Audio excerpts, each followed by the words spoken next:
There's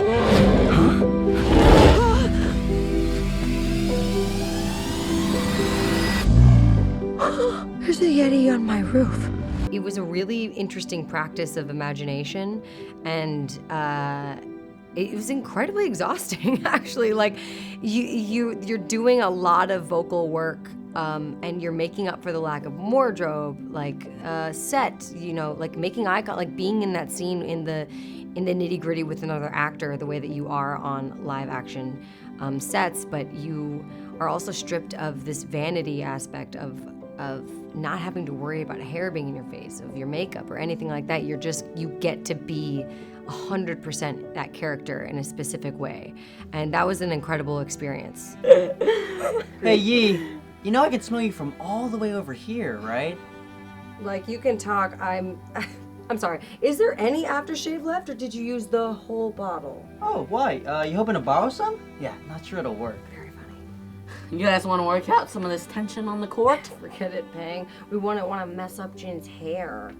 And the new kicks? It's very different from live action, which I think both of us are used to.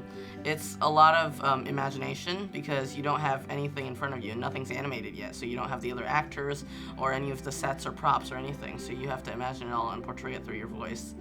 This is you and your parents. Aww. You have your mother's eyes. Doing animation is definitely different than live action, but they're both equally as fun. Yes. It is different and hard to not be reading your lines where your character is, or holding the things that your character's holding, or talking to the person that your character's talking to, but they're both so much fun. Blueberries? Run! I've got blueberries in places where blueberries should never be. Difference, okay? Fine. Because in the morning, Peng and I are headed back to the city. I can't leave him. Yi.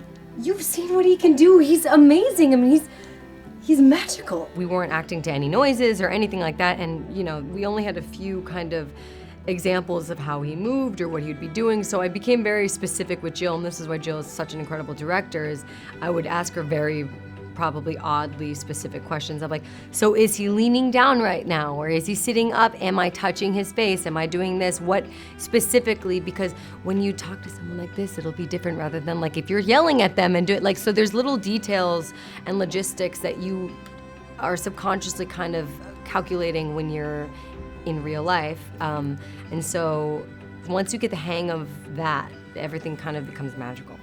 It's all my fault. Jin said this trip was a crazy idea, and maybe he's right. Maybe he's right. Maybe I'm all kinds of crazy. I mean, we could really use him right now. That was awesome. There's so many different things that I hope people take away, but I think most importantly for me, I just want people to see that there can be a story that stars a young woman who is Chinese, that is set in China, and it can be a completely universal story for every single type of person to love. That you don't have to be a Chinese girl to love this movie. You don't have to be Asian, you don't have to be a girl. You could be every different type of Yeti and still love this film because it's a good film.